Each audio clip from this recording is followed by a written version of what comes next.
Buenas tardes compañeros, mi nombre es Dayanara Rojas Hernández y yo les voy a hablar acerca del presidente Álvaro Obregón Salido. Nació en 1880 y fue asesinado en 1928. Fue un militar y político mexicano que participó en la Revolución Mexicana. Fue presidente de México en 1920 y pues nació el 19 de febrero de 1880 y asesinado el 17 de julio de 1928. Fue hijo de Francisco Obregón, un modesto agricultor, y desde no había salido, siempre estuvo relacionado con la agricultura desde que nació. Trabajó en una hacienda de Huatabampo durante algunos años. Lo que lo distinguía siempre desde muy joven era su gran personalidad y que era muy inteligente. En 1903, a los 23 años, se casó con su primera esposa, que fue Refugio Rea, que lamentablemente falleció. Después, y ella misma le dio dos hijos.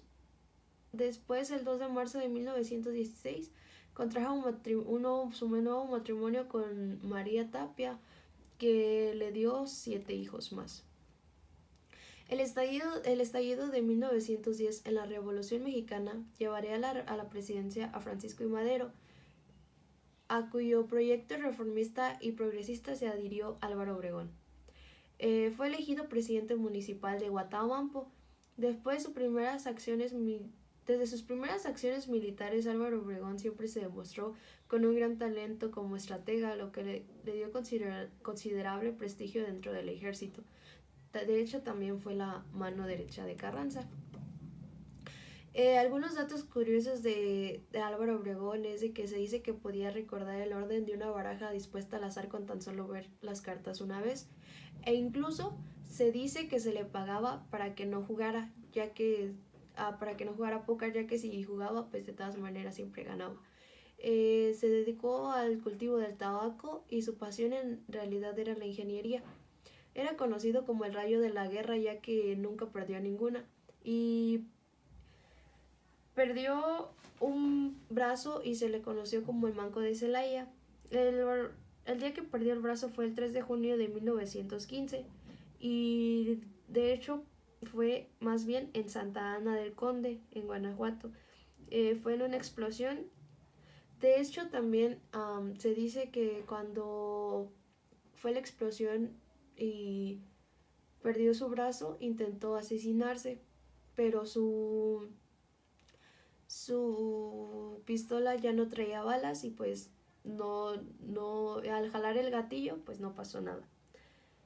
De También su brazo fue colocado en formol y Serrano recibió su brazo, pero aunque suene muy chusco, en realidad se fue de fiesta con el brazo y unas prostitutas se lo robaron y ya desde ese entonces nadie sabía de su brazo.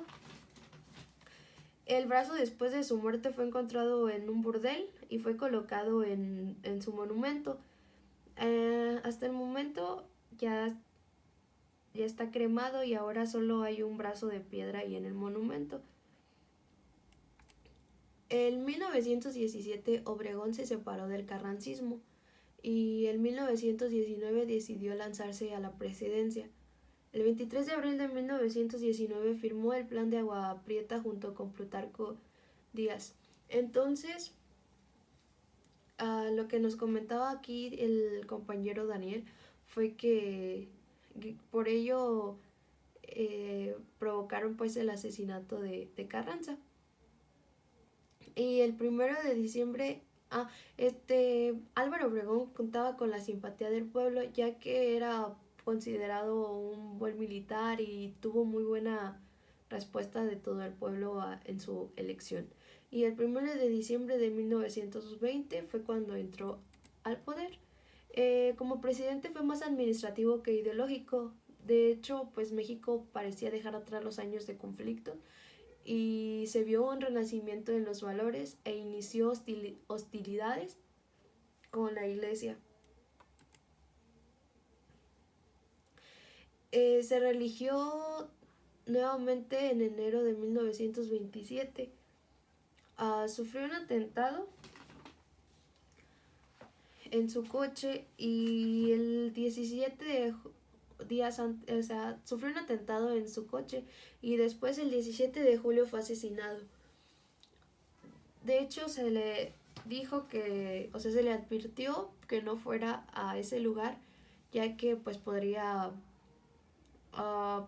planearle otro ataque, pero él a lo que respondió es: viviré hasta que alguien esté dispuesto a cambiar su vida por la mía. Siempre se mantuvo con esa frase hasta el día de su muerte.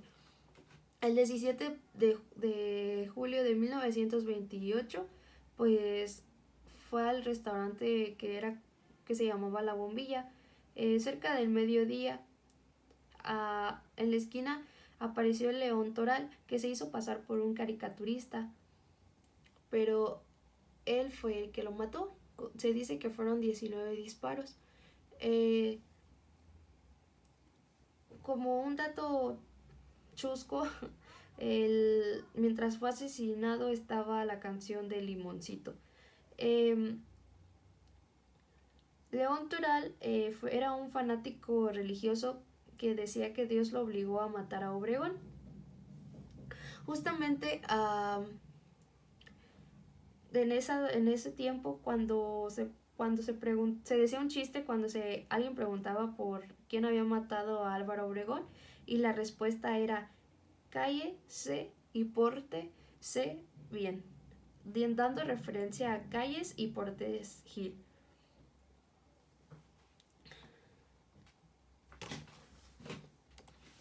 Las aportaciones durante su periodo de presidente Obregón intentó dar un impulso a la reforma agraria, expropiando latifundios y tierras mal cultivadas que repartió entre los campesinos.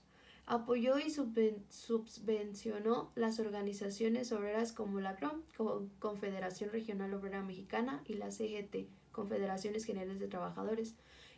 Fundó el Banco Único, restableció la Secretaría de Educación y construyó centenares de escuelas para consolidar la enseñanza pública. Redujo los efectivos del ejército y renegoció la deuda exterior, y no sin esfuerzos consiguió el reconocimiento internacional, salvo del Gran Bretaña.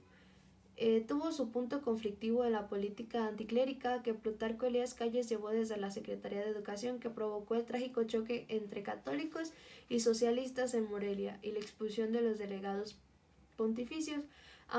Esto de que provocó el choque entre católicos y socialistas también lo afectó demasiado en su reelección, ya que la iglesia ya no lo quería por lo mismo, y los fanáticos católicos tampoco lo apoyaban, ya que ellos seguían prefiriendo pues a la iglesia, cosa que Álvaro Obregón pues ya no. Y bueno, otro dato antes de terminar es que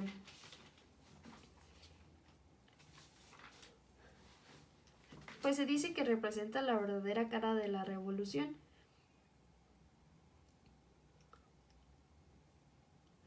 Y para sus ejércitos, cuando era militar, reclutó a los yaquis prometiéndole regresar sus tierras. Y justo cuando ya estaba en el poder,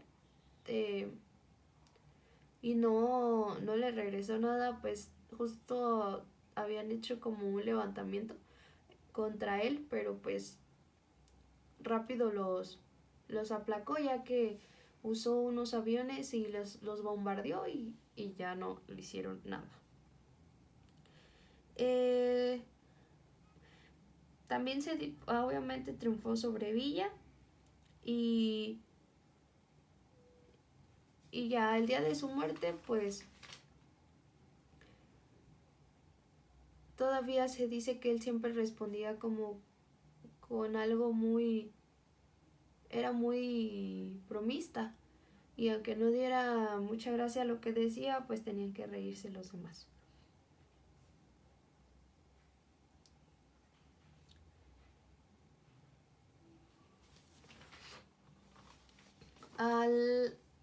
al llegar su muerte, el, al, al llegar su muerte, se decía pues que justamente el día que lo mataron, al momento que este León Torales le entregó su caricatura, le había respondido con algo muy chusco. Y justamente pues ahí fue cuando aprovechó y lo mató.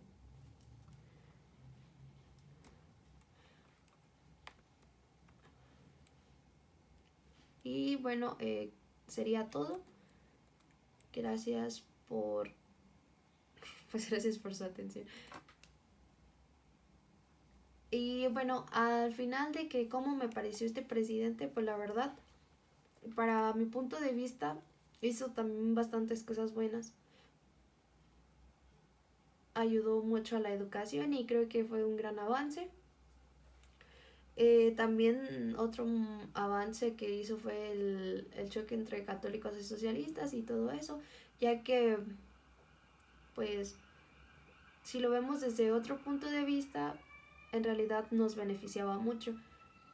Y aunque tenemos claro que siempre, que todos los presidentes que han pasado durante el largo del tiempo, a pesar de que en algún momento siempre quieran y digan que va a ser lo mejor para el pueblo, pues al final siempre buscan lo mejor para ellos mismos y lo que mejor les convenga o lo que ellos han anhelado, como Álvaro Obregón, que desde un principio él quería llegar a la presidencia y pues así se mantuvo firme a su idea y pues lo logró. Y ya estando en la presidencia, pues obviamente, como lo decía, sí hizo cosas buenas, pero también cosas que pues no estaban bien, ya que también buscaba pues su beneficio propio y sin importarle muchas veces el pueblo, como siendo realistas pues a la mayoría de los presidentes, desde su comienzo hasta el actual, que primero dicen una cosa y hacen completamente otra ya estando en el poder. Me parece que también su reconocimiento pues sí está bien, ya que hizo muchas cosas y fue pues una gran pieza para la revolución, ya que fue un gran militar y tan solo por su reconocido apodo, el Rayo de la Guerra, ya que pues no perdió ninguna batalla. Así que yo digo que fue pues aportó mucho como presidente también. Y pues bueno, sería todo. Muchas gracias.